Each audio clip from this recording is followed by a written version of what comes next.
It is a dark, quiet night. A night that after a long, weary day, one would find great comfort in the gentle clutches of the light breeze, carrying the fragile scent of the changing seasons, bathed in pale moonlight. Nature's own lullaby, where words need not be spoken nor sung, but simply listened to with contentment. Stillness reigns at this hour, as a veil covering a resting country. So should it remain, were it not for the soft whispers joining in the chorus of the night. With the rhythmic flow of the wind, they create a trance-like feeling of euphoria, willing even the most restless to find peace. Oh, this night is most kind. These occurrences do not go unnoticed, for indeed, it is as much a curse as it is a benefit, and seemingly in response an airy blue mist begins to rise, as the king cobra bitten by the snake charmer. Tonight is not all that it appears to be.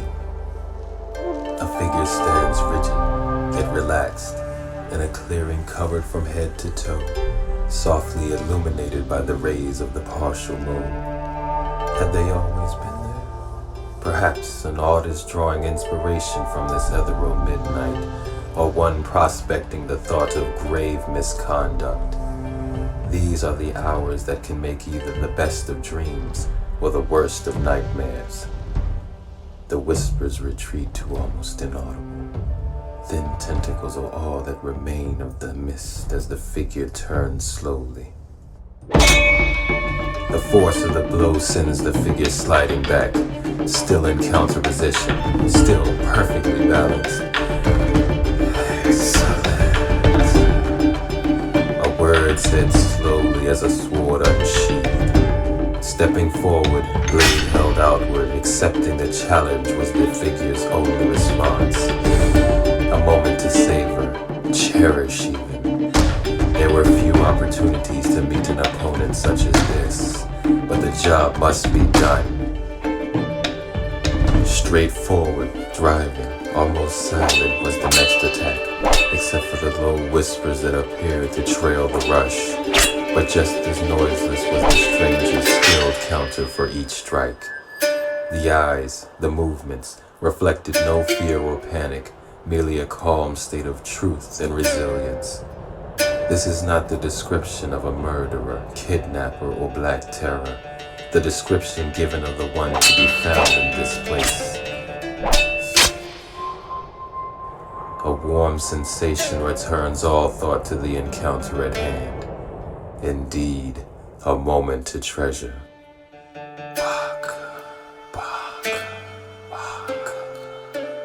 Simply put, played for a fool. A tool used to accomplish the dirty work of those covetous of what belongs to someone else, but evidently unattainable through normal, just means. They had made a good show of their false plight, but a dangerous game to play. For there was a time when such underhandedness could have warranted the deaths of all those in the offending party's village, should the truth have come to light. But times have changed. There was still much to be learned of the world and the people in it.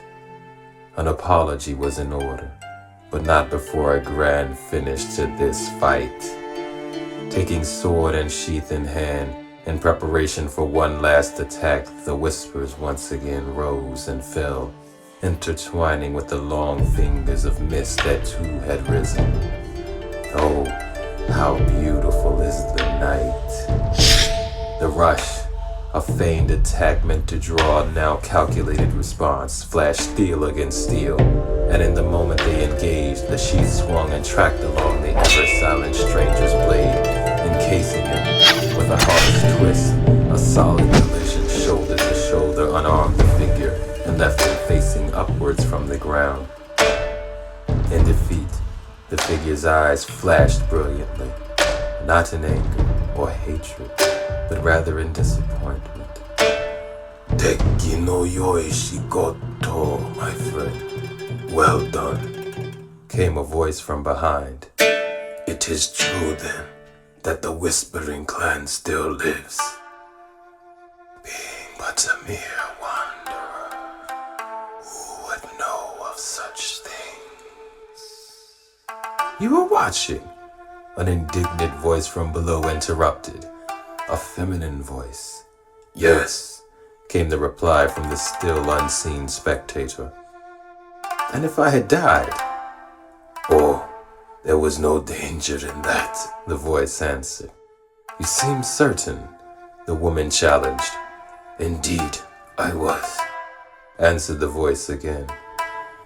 Eerily emerging from the retreating mist, an old man began to take shape.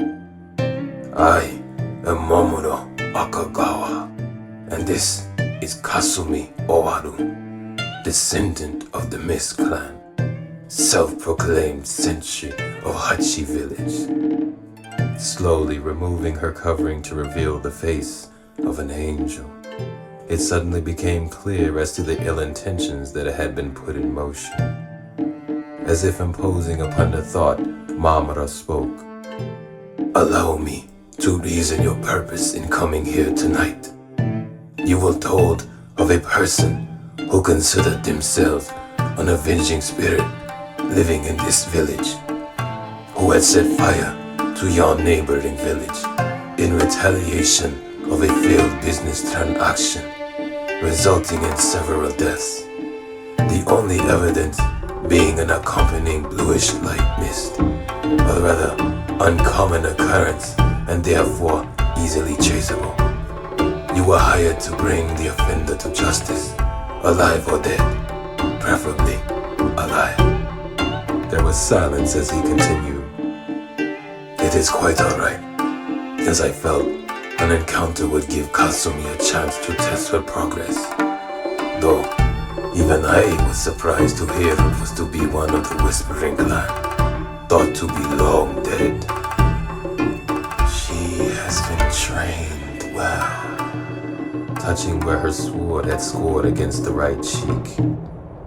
Very well. Please forgive this misunderstanding. It is thy debt to collect. A favor from the Whispering Clan. An eventful night I have not seen since the days of war. Give me till morning. Until then, please be our guest and share in what little we have to offer, extended the old man. So shall it be. With the rise of the sun comes a distinctly different aura of existence. Some things simply look better in the light. For those that have existed in the shadows for so long, small day-to-day recurrences seem like small wonders unto themselves. But if finding one of the Whispering Clan was a rare occasion, then finding one sleeping was all but impossible. Come out into the light, Akagawa-san, the night's visitor called. I would think that you would find the shadows more to your liking, he replied. There was a time when that was all known.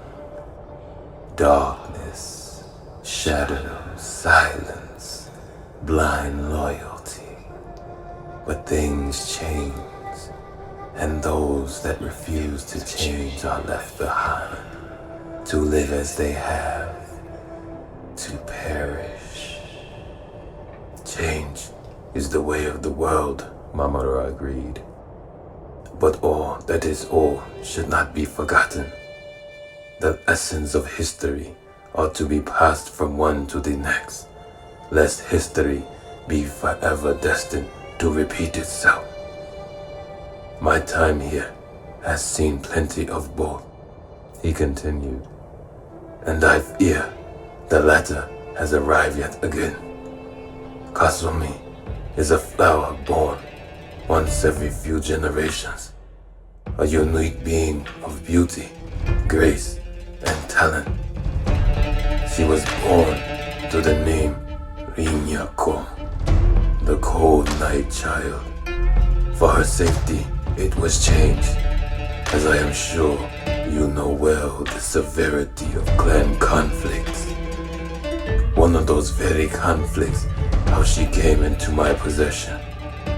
I have raised her, taught her, and looked after her as my own for all these years. But I feel my time grows short, and my strength not as it once was to keep her from harm, even with her own growing strength.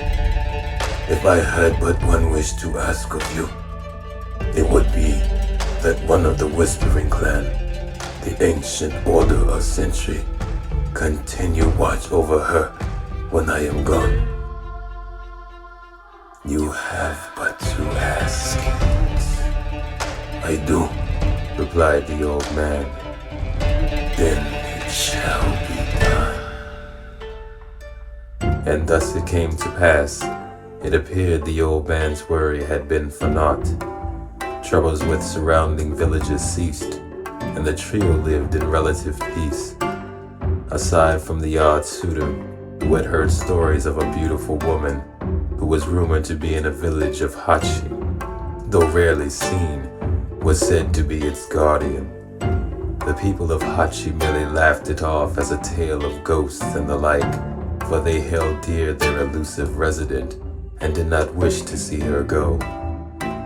Still, a persistent few remained for days, even weeks at a time, encountering little more than a strange blue mist, adding to the mystery surrounding the village.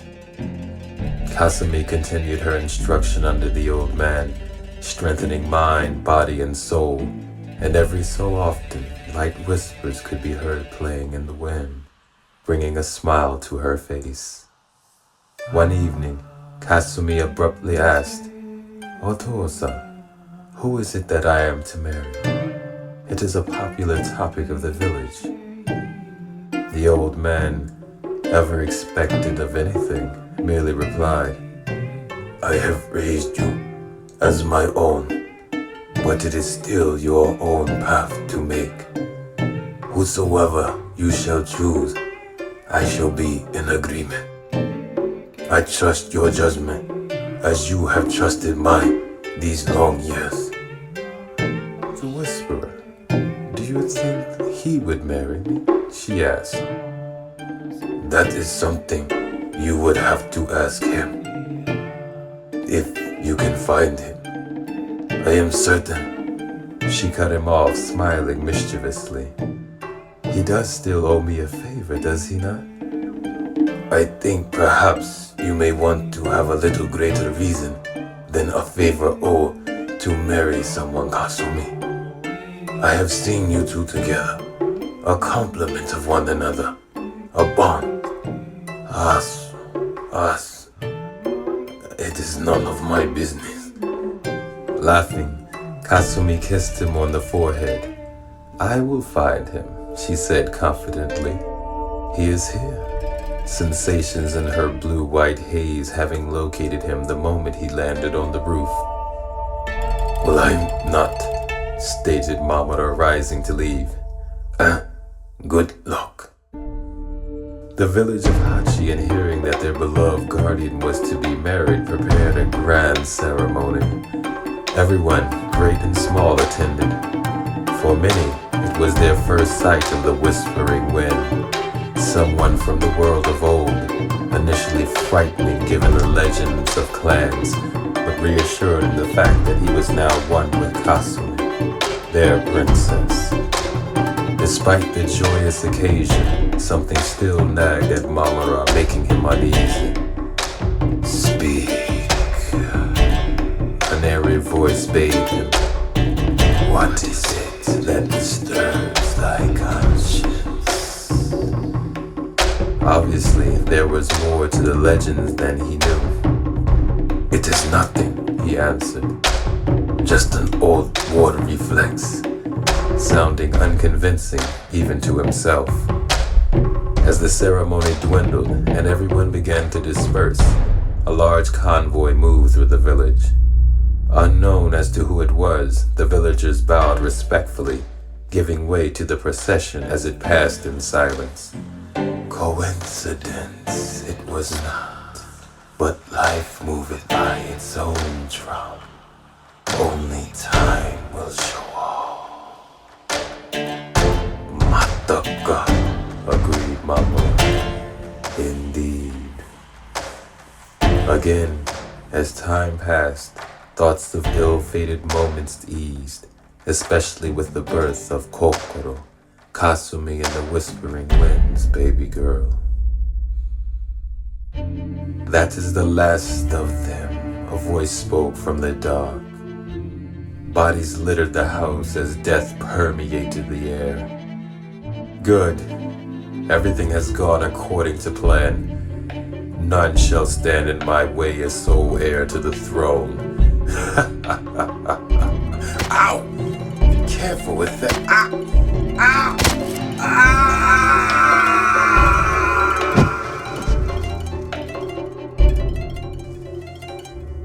Doko. Where am I? Safe, Prince Kuroshin, came the reply. In your father's South Palace.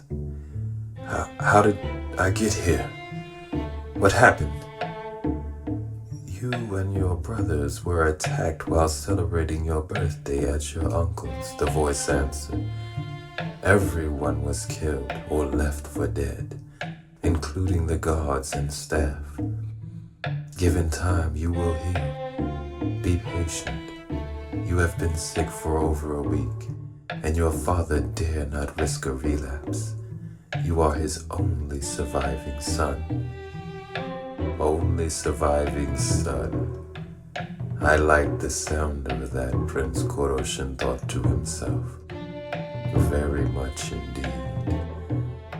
I believe I am feeling much better. Leave me, instructed the prince. As you wish, your highness, said the aide in retreating from the room. He looked about, taking in his surroundings. This place was familiar to him, only it had belonged to someone else prior. How illustrious were the perks of being the heir to the throne, so much nicer without having to share. There would be plenty of time to daydream, but at present, more intimate matters needed to be addressed. Kuroya, he called to the air. With no hesitation came the reply. Your Highness. What news of the woman? The voice from the shadows answered. She has remained in the same place these last few years. They say that she is married, to whom we do not know. She also has a daughter. Together, they live with an old man along the edge of the village of Hachi. Bring her and the child to me, the prince demanded. And what of the husband? Inquired the voice. Kill him. As you command, your highness. Kuroya gathered 2 of his best and left immediately. By midnight, they had reached Hachi. Telling his men to attack when the signal was given, they disappeared into the rising eerie blue mist. Before he could turn, a voice called to his back.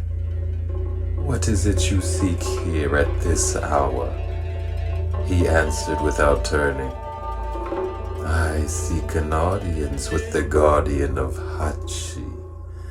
Speak then. My master, His Highness Prince Kuroshin, wishes for you, the fairest in all the land, to be his wife. It is a shame you have traveled so far for nothing. My vows have already been spoken. As she finished, gentle whispers rose into the breeze. No, she spoke aloud. There is no trouble. In that instant, Kuroya gave the signal to attack. He turned as his 2 men appeared beside the cloaked figure. He drew his sword, laughing. Amusing. Now, if you would care to come with us, But before he could finish, the flat of the figure's sword had struck him on the chin. 7 strokes later, he and his men had been disarmed and left facing the night sky. Return to your prince, and pray we do not meet again, the shadow called as it disappeared into the retreating mist. In hearing the failure of the attempted kidnapping, Koroshin laughed haughtily. Did you really think that you and a mere 2 of your Black Owl clan would be a match for her? Perhaps you thought my exaltation of her an exaggeration. Oh no, my dear Kuroya, not in the least. But fear not, I have sent to my father that I have news of those who may have been responsible for the deaths of my brothers, and he is sending 2 of his elite guard to assist us. And before you start quabbling about why only 2, in my childhood I personally observed only 2 demolish half of the Blood Sun Assassins clan sent to kill my father. All could be heard were screams and whispers, something about ancient order. His voice trailing off, his eyes focusing on a point along the distant horizon. Your Highness, I believe. The prince cut him off, as awakened from a dream. Just make sure you have gathered all the Black Owl for when they arrive. Yes, Your Highness. The plan is simple. The Black Owl will attack the Guardian. Mind you do not damage her permanently. While they have her attention, the 2 from my father will take into custody the old man and the child. Checkmate. And if the significant other should be present, Kuroya asked, wary of what he had and had not seen the previous night. Same as before, kill him. No. Wait, I want him alive. Yes, alive, answered the prince, sinister thoughts coming all too quickly. It was midday, and suddenly something felt very wrong. Kasumi, listen. Can you hear it? The faintest of whispers. Go, quickly, take Mamara and Kokoro deep into the mountain caves, and stay there for as long as you can. You will go with Mamara to take her. Return when you can, as I doubt they will kill me. Then together, we will finish this, Kasumi said softly, continuing. What? No argument, she asked. Would it do any good? Of course not, answered the whispering wind, leaving with his daughter and the old man. Halfway to the caves, Mamara urged the wind's return to Kasumi. She is their only concern. You must keep her safe. I will take the child from here. It is but a little ways further. Return to Kasumi. She excels against the odds, but together you can succeed. How fortunate for you to join us, the prince shouted upon seeing Kasumi step to the edge of the village. I was afraid we would have to tear the place apart to find you.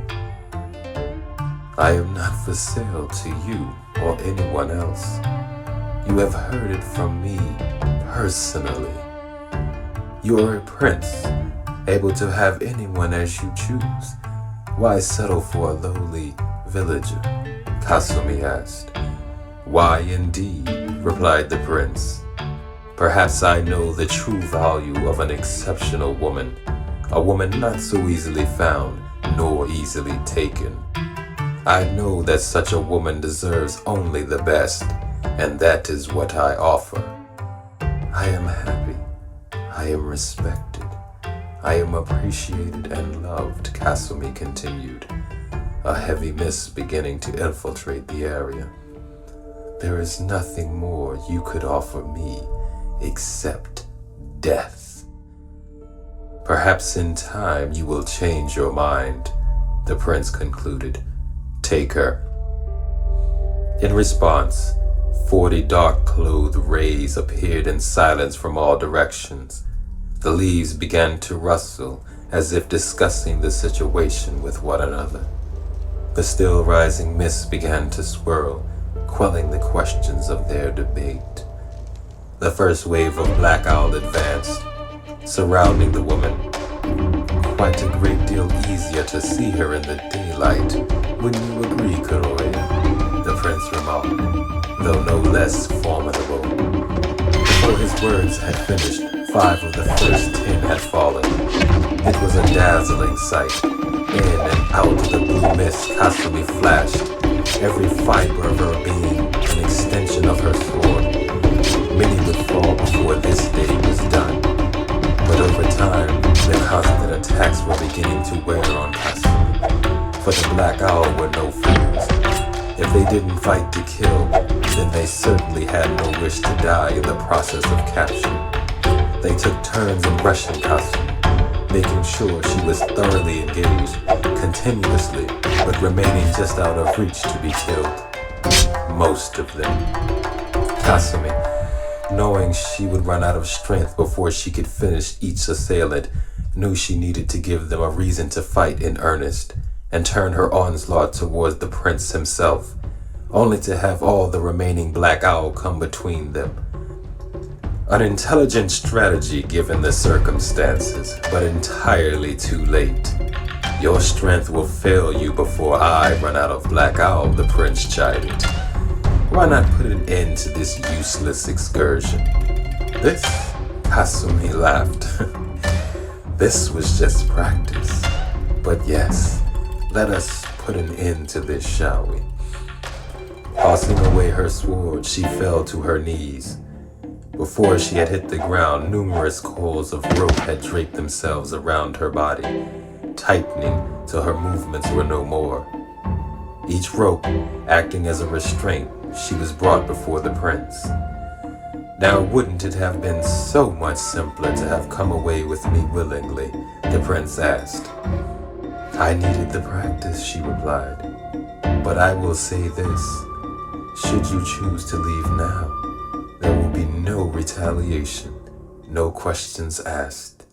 Simple. Again, the leaves began to converse amongst themselves. Patience, Kasumi said aloud. Patience. To whom do you speak? Asked the prince warily. That is your choice, Kasumi replied. It is either life or death. As the breeze quickened. I like your spirit, woman. I should imagine you will be most entertaining when I get to know you better, Kuroshin said, laughing, turning to leave. He stopped abruptly as a heavy wind nearly knocked him from his feet. He about-faced, and to his horror saw Kasumi was no longer bound, but armed with half her former captors lying unmoving on the ground. The cloud of dust began to clear, revealing a dark being, the low whispers fading with the wind. Backing away slowly, the prince turned to flee, as not to see the hysteria that followed. Having gone but a short ways, we have the old man and child, your highness, a voice said in his ear. Without missing a beat, the prince took the child, instructing the two to remain behind with the old man. Returning to his desperate allies, he held the child aloft, drawing his sword. No words were spoken, but the wind began to fade. The mist cleared. The stage once again his to command. Need we tarry any longer? His voice rang out over the battlefield. Need there be more to sacrifice upon which should be, will be, a momentous occasion? Perhaps but one. Who then shall it be to put an end to this blatant disregard for the wishes of your future lord? Shall it be this child, spawned with one undeserving of such an honor, to be bound in matrimony with a being of the heavens? The child itself an abomination to be disposed of, unworthy to be the offspring of an angel. For who but the highest in the land be counted as deserving of such a gift? I ask again, whose sacrifice is it to make? Kasumi reached for her sword, a movement cut off almost before it had started. She will need her mother, the wind admonished, the truth of the words echoing deafeningly in her ears. Turning slowly, the whispering wind surrendered to the clutches of the remaining black owl. Kasumi looked on catatonically, her eyes a chaos of pain as they chained him many times over. Do not be afraid, for as one we will remain for eternity. Do not hate. To do so would mean the loss of which was once had. Go now, for Kokoro's sake. And do not forget, our love exists eternal. Watching as Kasumi was led away, the prince smiled. What now should be done with this stray dog and his inferior offspring? You have what you want. Do as you desire. But leave her to the old man, the wind pleaded. What? The prince exclaimed. And have him raising a potential threat to my life in the future. I am no fool, Yamayino. It is you that shall follow her to the gates of the dead. Handing the child to Kuruya, he ordered, behead this thing, and then beat him to the brink of death.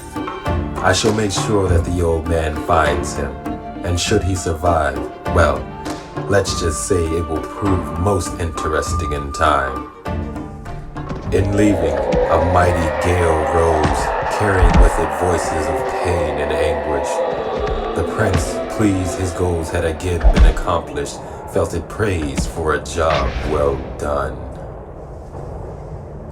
For years, Mamura tended to his charge. When he had found him, many of his extremities had been broken.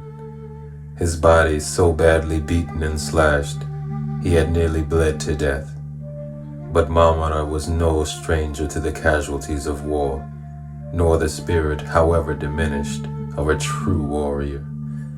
Spirits such as these continue to burn, even after the mind has given up. It just became a matter of revitalizing and reuniting them as one. A task he meditated over and would do so for as long as it would take. The pain this warrior had suffered was not a curse Mamura would wish on his worst enemy. To see his own child slain before his very eyes, a horror unparalleled. To lose his wife, the deep sense of failure having been charged with her care. Would this mind ever heal? 15 years had passed.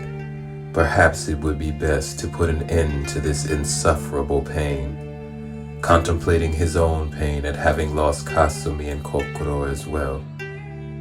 Coincidence it was not, but life moveth by its own drum. Only time will show all. Mamura spoke aloud, recalling the very words told him so many years ago. To his surprise, his patience stirred, as if he just recited some magical incantation from the Book of Life. Again and again he repeated the words, each time the faint sound of whispering growing louder and louder. It was as watching a lost, wandering soul returning home. Otosa, the wind called out. Rosina, the old man answered humorously.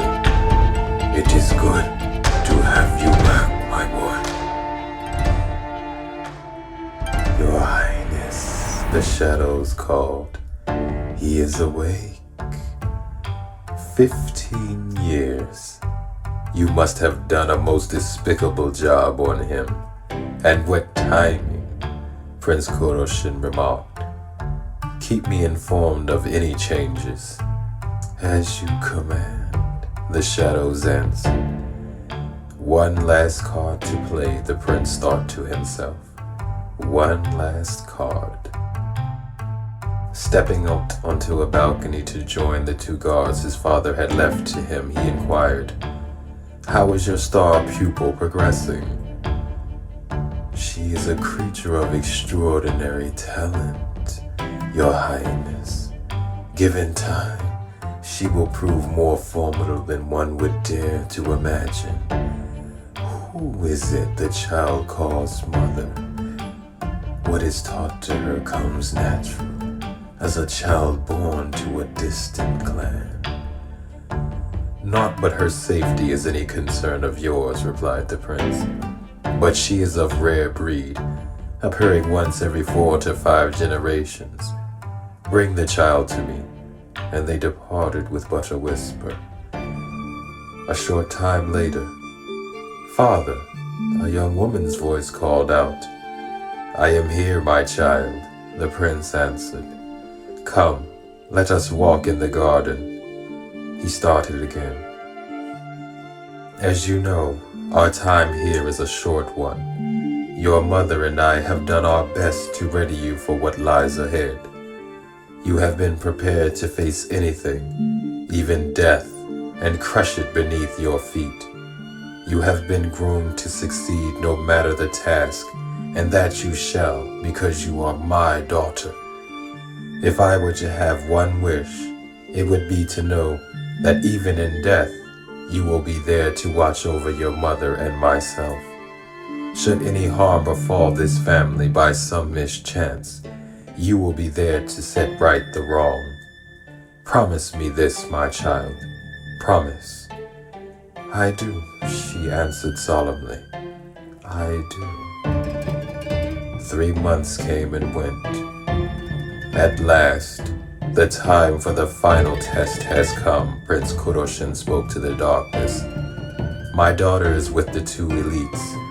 In 2 hours' time, she will return to her mother, who is already under the influence of your black cane, near comatose.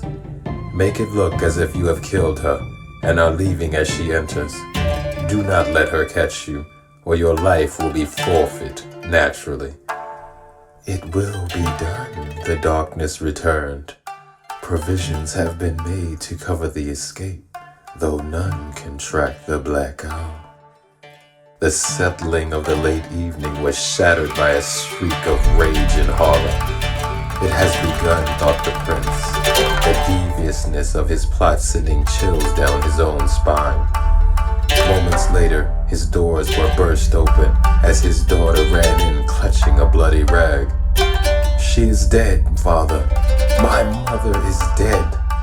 "No," he exclaimed. "That cannot be." "But it is," she continued. "I saw with my own eyes the blood from her throat. This was left behind pinned to the wall. It says, 'What was once mine is returned to me, be it in life or death. The crossing of the dead will welcome us both.' What does it mean, father?" "A long time ago, before you were born," he answered, holding her tightly. "In the village of Hachi, there was a man who thought your mother should belong to him. Instead, she chose me. I tried to reason with him that it was her choice, even tried compensating his imagined loss, but it is evident that he merely bided his time so that at this precise moment he could exact his revenge. I shall go to where he and his co-conspirator Mamara live on the outskirts of Hachi, and end this once and for all." "Allow me, father," a voice edged in steel offered with no chance to refuse. "I shall avenge my mother and restore the honor of our family. Go, my child, Let nothing stand in thy way, and return victorious, the prince called to her departing figure. Follow her, and bring me news of the final outcome. Should she succeed, the emperor will be next. Fast and furiously she traveled, reaching Hachi just before midnight, waking the first resident she came upon. She demanded the location of the one called Mamara, to which she was directed with all haste to a small house on the edge of the village. She entered with no invitation or introduction. You are Mamara? Where is the other that also dwells here? She demanded. I am Mamara, he answered, but the other is out for a walk. I am sure he shall return shortly. Should you care to wait? He was cut off as the young woman drew her sword. Will you stand and fight, or die on your knees as a coward? She asked. Not waiting for a reply, she attacked the old man. With age comes a certain knowledge that everything has a time and a place. Perhaps tonight would be his time and his place, but not before he was to know what placed this angered young woman in his presence. He had long put away his blades of war, but his walking stick would serve just as well. She fought in a blind rage, allowing him to counter and deflect her barbaric attacks with relative ease. But she was learning that she needed calm and focus to achieve her objective, a far cry from where her emotions had pushed her. She closed her eyes, relaxing into her striking stance. Slowly, ever so softly, whispers began to reach the old man's ears. Impossible! His words were stopped as she cut him down so swiftly he hardly noticed she had moved. To her surprise, he began to smile and laugh. Do you find death amusing? She asked. Kokoro, he said, holding his hand out to her. My, how you have grown. That is not my name, she answered, but there seems something familiar in the name. Oh, but it is my child. Kasumi would have it no other way, the old man continued. You would know my mother, as you conspired to have her killed, she spat back. Did she not teach you the ways of the mist? The old man asked, ignoring her accusation. Yes, but her confusion apparent as she stammered to understand how this old man would know of her mother's secret. Mamara. A voice rasped from the open doorway. Mamara. It called again. Whirling with sword in hand, the young woman had just enough time to shield herself as the sheer force of the blow slammed her through the back wall of the house. Continuing with the momentum, she rolled to a crouch, searching for her assailant. Who are you? And why have you come here? Called the empty air, gentle whispers joining in the chorus. I have come to finish what you and the old man have started, and return honor to my family. The death of my mother demands it, answered the young woman vehemently. Your loss is unfortunate, but to exact vengeance upon those having nothing to do with you or your misfortunes are the actions of a rabid dog. Even if for the grievous wrong done you, it is a shame for one so young. Enough, she shouted.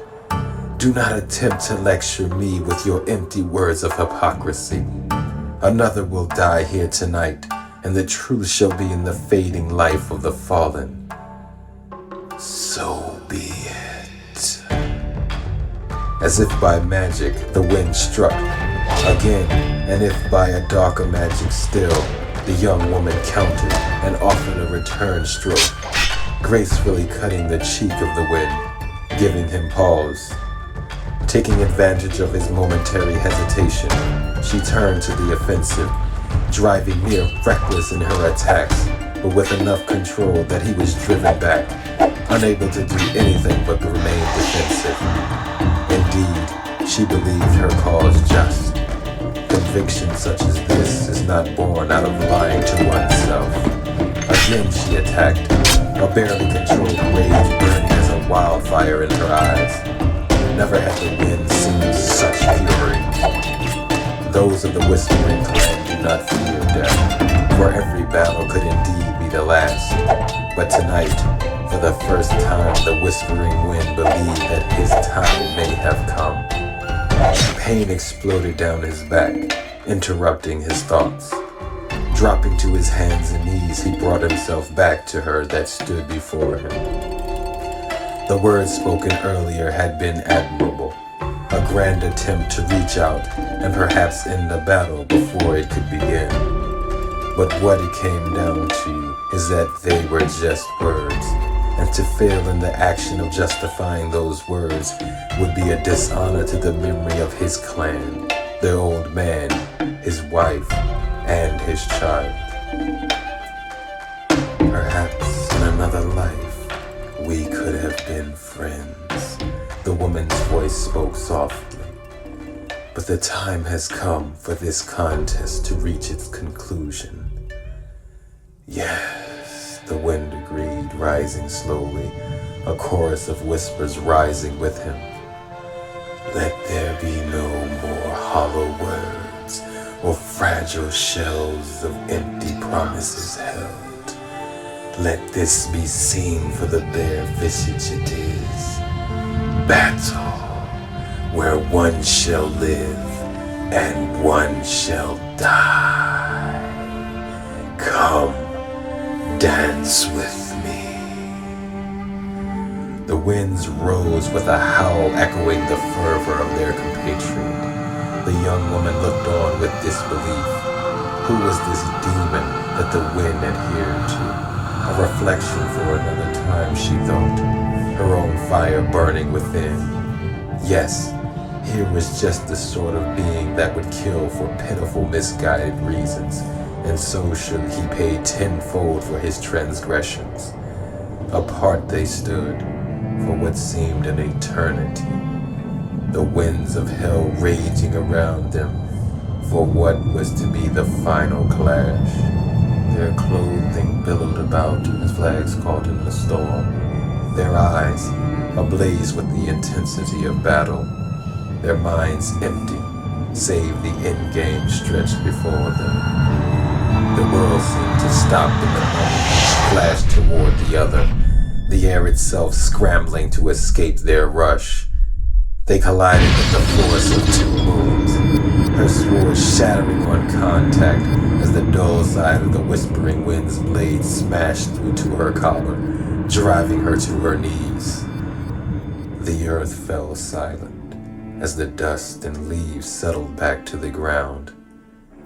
Flipping his sword, sharp edge down, the Whispering Wind prepared for the final blow. It is done, the young woman cried softly, nearing shock from the impact. It is done, he echoed, raising his sword. But before he could deliver the final stroke, a feeble hand grasped his own. It is Kokoro, an old voice wheezed with great difficulty. She is Kokoro. With his final breath, he smiled and let go. Mama, the wind whispered, catching the old man, laying him next to the collapsed woman. You ever were the best of family.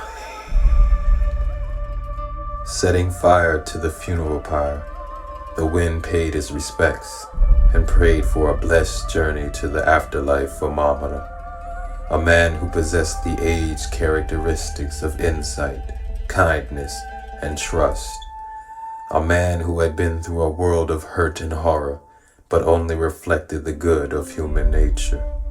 He was a gift, a guide, a father, and a friend, ever to be remembered. Turning his attention to the young woman, the whispering wind carefully dressed her wounds. Was this indeed his daughter, Kokoro, brought to near death at his own hand?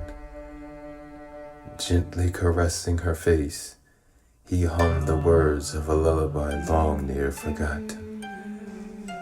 Kokoro. She awoke weakly, starting at the touch of another, thinking perhaps the song was one of the dead, and her time had come to pass. As her vision cleared, she could make out a lone figure, silhouetted against a crackling fire, watching over her. Again, that feeling of familiarity. Could what the old man had said been true? Had he indeed known her mother? But had not she struck him down for the crime of her mother's death? Why then was she still among the land of the living? Had not the end of their battle called for the death of one? Why had this assassin suddenly become her attendant? Kokoro, a voice called. That is not my name, she answered, struggling to rise. Restraining her, he gently passed his hand over her brow. What was thy mother's name, child? The voice asked. Azumi, she lied. Would you dishonor her by speaking false? No, she replied, conscience-stricken. It was Kasumi. Yes, but you also knew her as one other, given her by her clan. Rinyako. In hearing her mother's true name, Kokoro began to cry. Deep down, she knew the prince had not been her real father. Given Rinyako's refusal to speak of the past, she had known there was more to her life than that in the palace. But what had she done? In coming here, she had killed the very truth she sought to find. This was too much. She had to get away. As if a mighty weight had been placed on her chest, she struggled to breathe. Carefully helping her to sit up, the wind wrapped his arms around her, resting his cheek along her forehead. Muhammad had a gift, he began. A gift for finding lost souls. A gift for understanding there was purpose in each happening of each moment of each day in the world. Even until the end, his gift remained strong.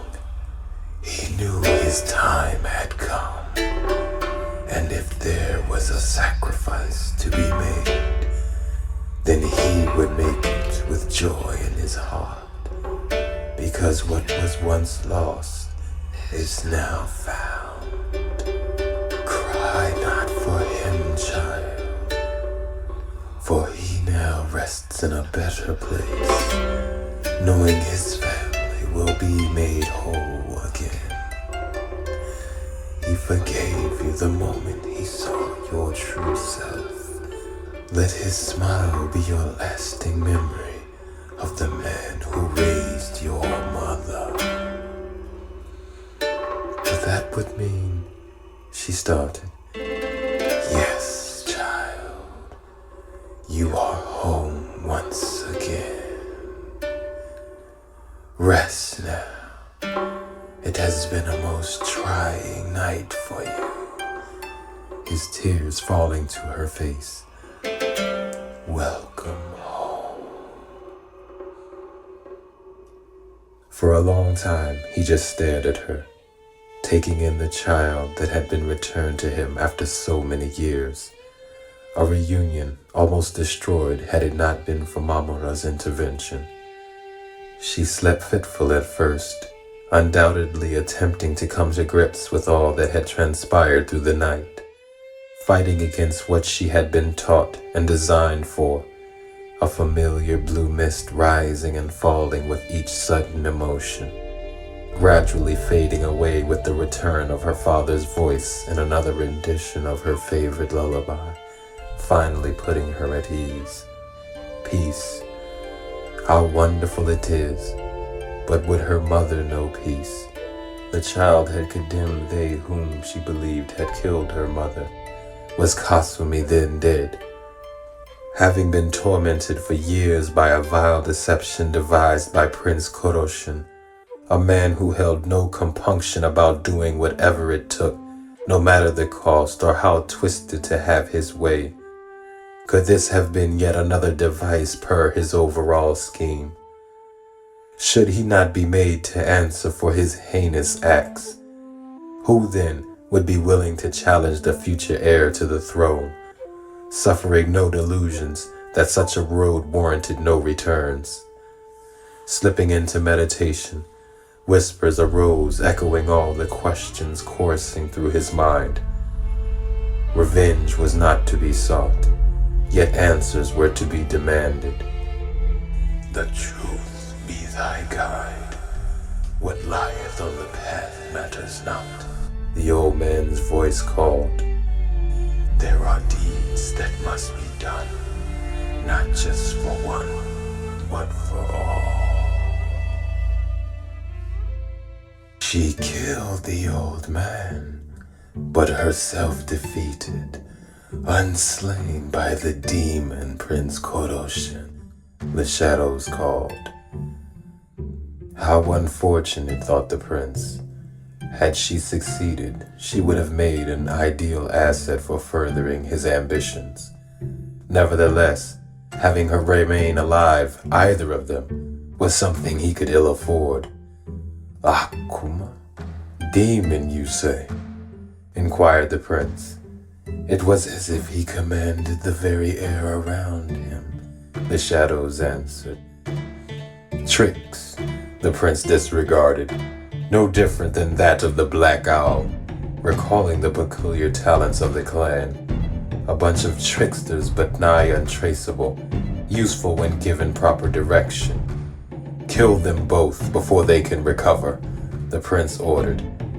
As you command, your highness. The house was silent. Dawn had come, and the rays of the sun poured in through the recent remodeling. It was quiet, too quiet. The whispering wind stepping outside saw a lone black-clad figure standing motionless, reticent, waiting. Gradually, more and more of the figures began to appear in all directions, their intentions dark, yet fairly obvious given the partial failure of the previous night. Kokoro had been lost once. Never would she be again, the whispering wind thought. Before any word of challenge could be uttered, the cold sound of whispers wafted into the morning air, unmistakably hewn with ill intentions. What do they want? Kokoro asked, stepping to her father's side. Death, rasped the air around her. And they shall have it.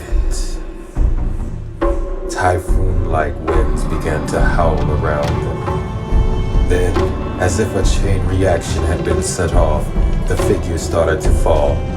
Realizing too late, they were the ones being attacked. Two by two, almost in unison they fell until but one remained. His eyes sightless to the loss of his men, his ears deaf to the falling of their bodies.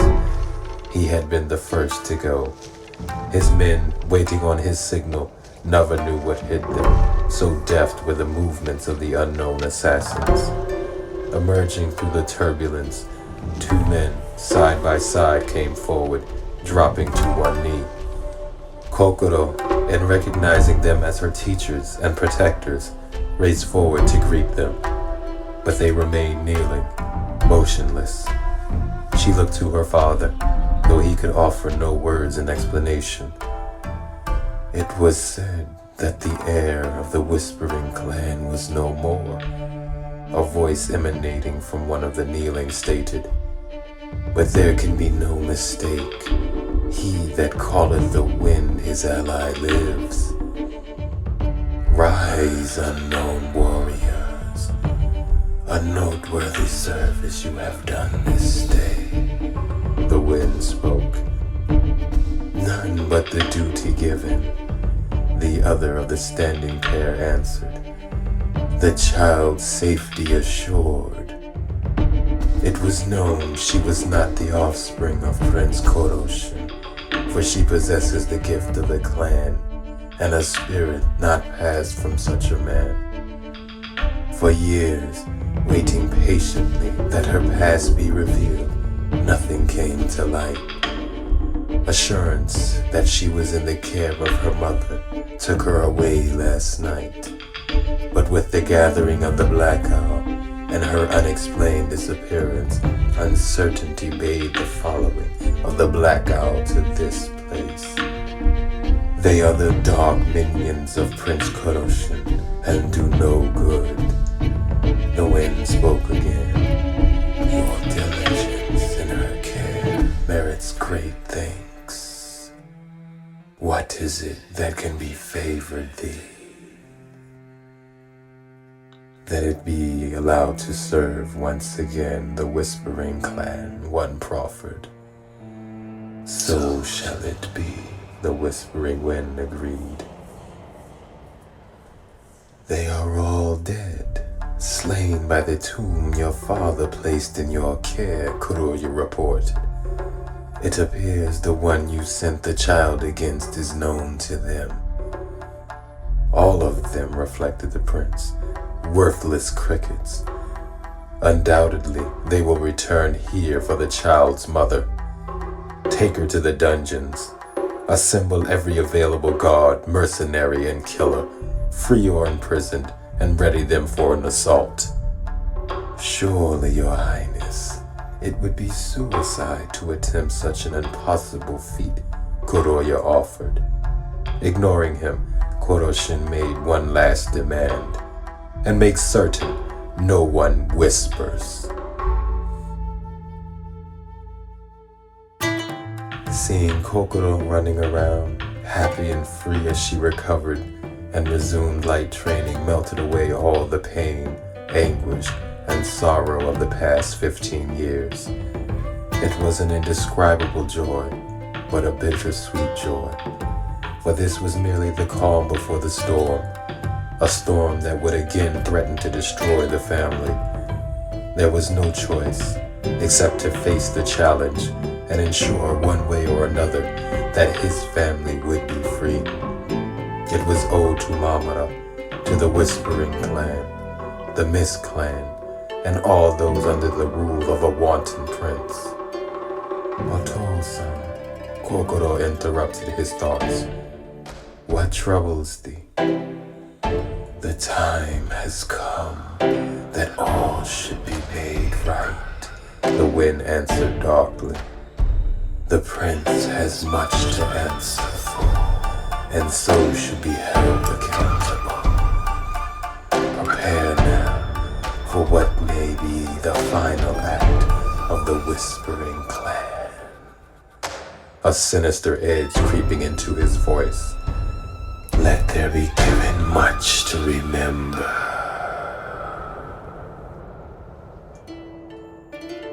The moon shone radiantly amidst a cool, clear night, casting great shadows over the prince's residence, now a virtual garrison, bristling with troops awaiting battle. There was a tension in the air, a rigidness, stressed to the point of collapsing, an expectancy that tonight there was something far worse than tales of dragons and demons about. Tonight, was a blackness those tales were fantasized of. A lonely passing cloud momentarily plunges the hour into utter darkness, the moonlight's ghostly luminescence returning to unveil the presence of form. Unspeakable their description, for was it some illusion? Their eyes glistened with the stars as in silence they stood, facing the gates of the palace. A silence broken as alarms rippled throughout the fortress. The time beckoned and destiny had answered. The uproar subsided. Archers stepping to the edges atop the palace walls drew their bows, bringing them to bear on the four specters. Deliberately, the whispering wind looked to the palace walls, and in response, a mighty whoop sounded with the combined firing of not just the archers atop the walls, but all those in the courtyard as well, sending a massive wave of death-seeking needles toward the still motionless shadows. Almost simultaneously, violent torrents of wind rose to collide with the impending bombardment of arrows, repulsing them with such force the palace gates were battered open. The final assault had begun. Together, the whispering wind and koto attacked, taking advantage of the surprise and turmoil caused by the unexpected demolition of the entrance. The others of the whispering clan, taking the high ground, wreaked havoc among those unfortunate enough to not have been pummeled from the walls. Whispers echoed the flashing of blades as the four cut through the scores upon scores of adversaries. Each slash, cut, counter, and counter-strike brings them that much closer to freedom. For Koto, it was a feeling like no other, to stand side by side with her father, even against overwhelming odds, was a dream for her. No matter the outcome, here was purpose, reason, and justice, substance of life, everything she had recently found worth fighting for, dying for. Even in the intense heat of battle, her father was there to watch over her, more than once keeping her from harm at the expense of exposing himself to attack. A weakness exploited, as one time too many the wind came to her aid. Chains wrapped themselves around his arms and legs, restraining him as attackers moved in to finish him. Pulling with every last bit of strength, the wind drew those holding him crashing into the backs of those advancing, all collapsing onto the wind in a great pile. Seeing one of the four down, others rushed to help in ending the unrelenting threat. For a moment, no one moved. Then the air virtually exploded as bodies went flying in all directions, the wind howling from the epicenter with a hurricane-like fury. So violent was the tempest, Kokoto was forced to her knee. Using her sword as an anchor, she hid her face in her arm till the wind had died down. Her father, rising slowly as a gladiator, shaking himself free of the chains, looked around wearily, as his relentless attackers now knew his strength was beginning to wane. Relaxing, her focus turned inward. All around her the battle abruptly became quiet, yet she could hear, feel, every movement of everyone around her. There was a certain clarity, allowing her to see, feel attacks almost before they were started. She did not dwell on these neoteric revelations, but embraced them, allowing them to guide her hand as she pressed on. Using the mist as cover, a blind to her enemies, she traveled near unseen through the remaining guards, dispatching them mercilessly. To the enemy, the four were already a nightmare of cataclysmic proportions, a truth evident in the vast reduction of their numbers. To see one become even more deadly was beyond comprehension. To the whispering wind, it was all too familiar. She was indeed her mother's child, an eerie blue mist creeping over the ground, bringing with it destruction, a harbinger of death. Whatever courage remained of what had been a formidable fighting force fled into the mist, followed shortly by the men themselves. What they left behind a story that they would at least live to tell, yet no more believable than the next. Silence again fell over the palace, near deserted save one, as the whispers faded in the breeze, accompanied by the mist. Gazing out over the aftermath, the whispering wind spoke. So many would fight to defend and retain so much in need of change, yet so few willing to stand to make that change. Taking a moment to rest, the four labored on to the main house, leaning on one another for balance. One of the whispering clan having been pierced in the right side and thigh, the other cut in a dozen places. The whispering wind himself, beaten, bruised and bleeding, but ever more resolute. Without warning, Kokodo's guards fell. Instantly aware of another attack, the whispering wind pushed Kokoro aside, searching for the unseen attacker, only then realizing he himself had also been slashed and tumbled to the earth. Well, well, a haughty voice called from the palace steps. At last, the pathetic remains of the whispering clan. And what more, the mighty heir himself thought long dead. Who is this, father? Kokoro asked, helping him to his feet. Akayo, the heir to the Blood Sun clan. A people long shattered in disgrace during the clan wars, the wind answered. Bringing his attention to the last contender, the wind smiled.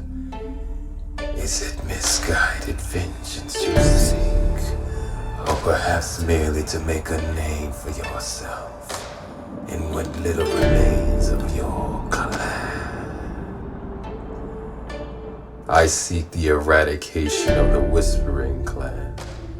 Let the would-be leader face me, that he may follow the path of the rest of his people to the gates of hell, answered the dark crimson-clothed assassin. I will go, Kokoro put forth. No, the wind rebuked. Just a moment. A moment which we do not have, Kokoro challenged. You have looked after me this entire fight. It is now my turn to look after you and my people.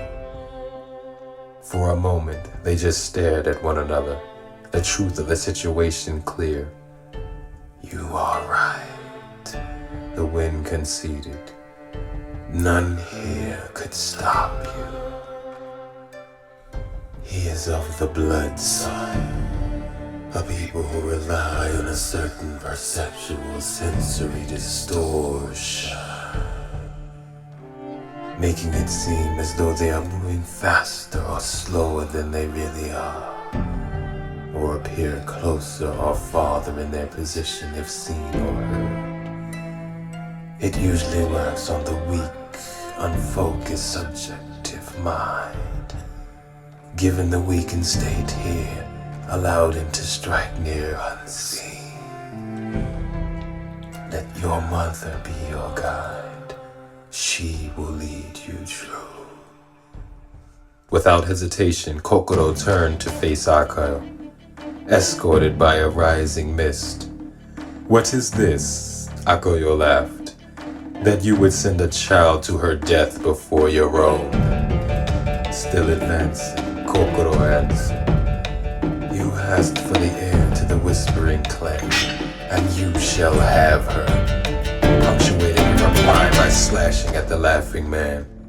But he was not there.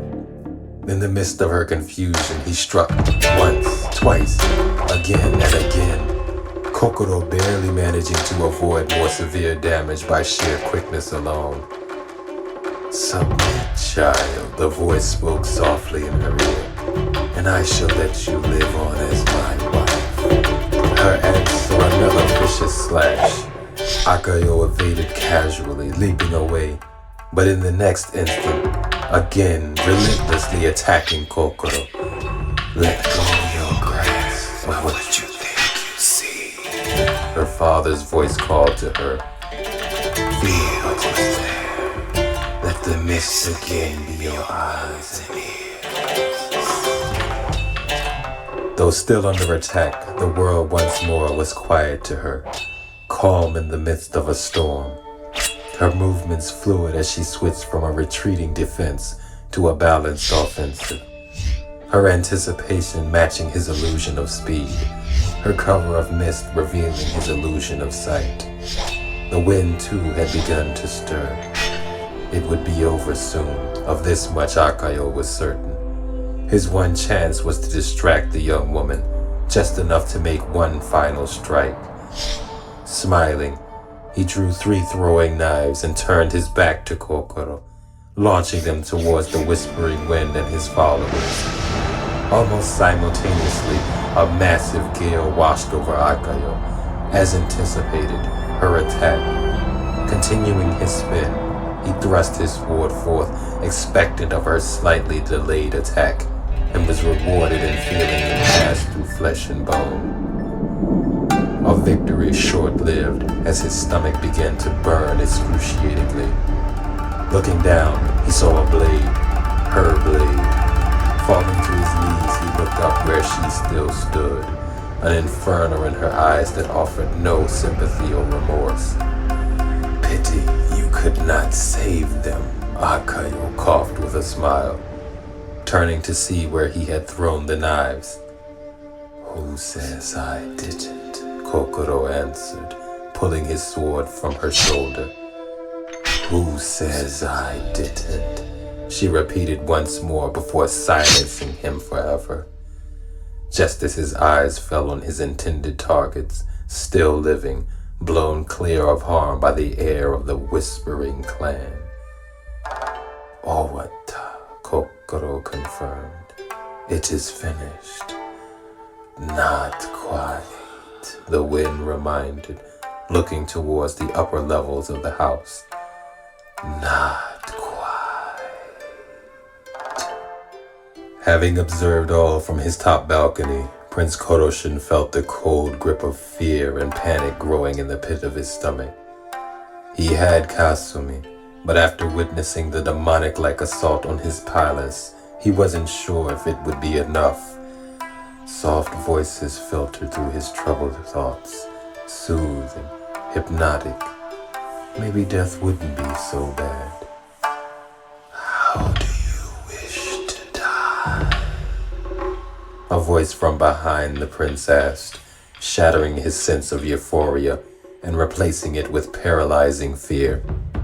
Should not you face the pain, anguish, torture you so candidly gave to others? Turning, as if to run, the prince found himself staring into the cold, shimmering eyes of Kokoro.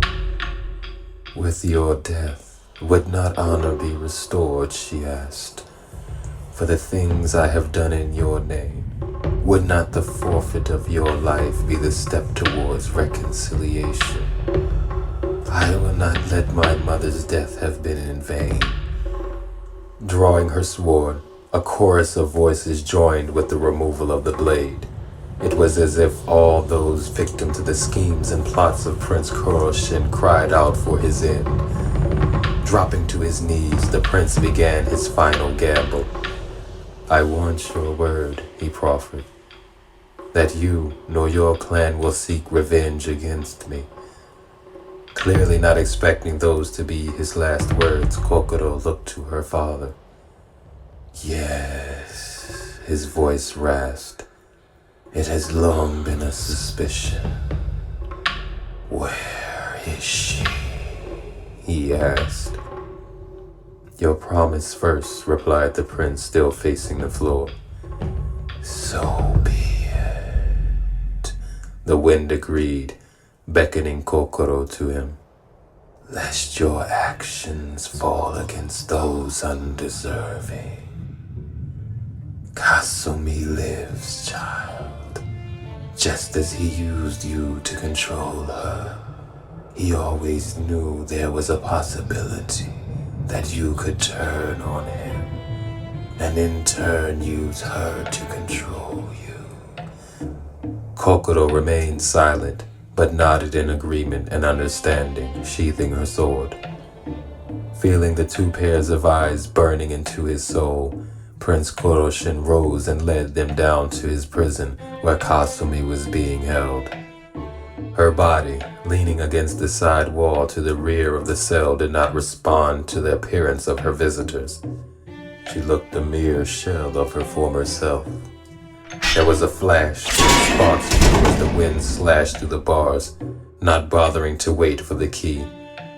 Kokoro rushed to her mother, who had finally taken notice that these were not the normal guards berating her.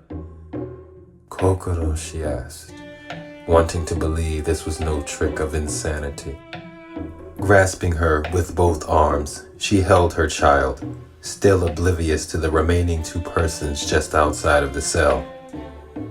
"Koroshin," the whispering wind called. The prince, fearing their promise broken, given the unfortunate state of Kasumi, started to beg for his life, but was cut off by a wave of the wind's hand. "You have done a great disservice to this country, these people, and this family. But you have allowed Kokoro and Kasumi to live. However trying or painful it may have been for them, the clan will honor its word." There was a brief pause. "Arigato," he said. "Thank you," finished the whispering wind, bowing respectfully. In leaving, the prince stopped just short of the holding entrance. "She is going to die," he said, his voice heavy with regret. "As a selfish act, that she would only ever belong to me in life or death. I had her given a poison known only to the black owl each meal, gradually increasing the amount over time, so that her body would have a certain dependency upon it. Should she ever leave or be taken, within a matter of months, she would die without it." "The demise of the black owl commandeth the fate of Kasumi," the wind echoed. "I am sorry," sorrowed the prince, taking his leave. "Who is that child?" Kasumi asked, her daughter helping her to her feet. Kokoro said nothing, as low whispers started to call to one another. Kasumi stopped, drawing back in fear. "It is not possible," she murmured, beginning to cry again as her emotions overwhelmed her. "He said your death bought Kokoro's life. The prince's twisted plans knew no bounds," spoke the wind, turning one against the other as a fiendish method of control. Bowing his head, he started again. "Kasumi, when one has failed, No," she interrupted. "It is now at an end. You came back for me, and we are again together. Let the evil of the past haunt us no more." Taking Kasumi in his arms, kissing her tenderly, they left the palace, ne'er to return. Their happiness together, for however short a time, was what Kokoro would remember the most. 15 years apart had only strengthened the bond between her mother and father, and being with them, she herself felt as a child of 3 again, the center of their universe. If only such times could last forever. Her father had shared the tragic news of her mother's mortal affliction, yet Kasumi had taken it all in stride. She had been taught by Mamoru, the wise, to cherish all that is good, for pain and hardship come and go, love liveth eternal. This she had shared with Kokoro, forcing her to release her bitterness towards Prince Koroshin for all he had done. It had been no easy path, but Kokoro would ever honor her mother's wishes as heir of the Whispering Clan.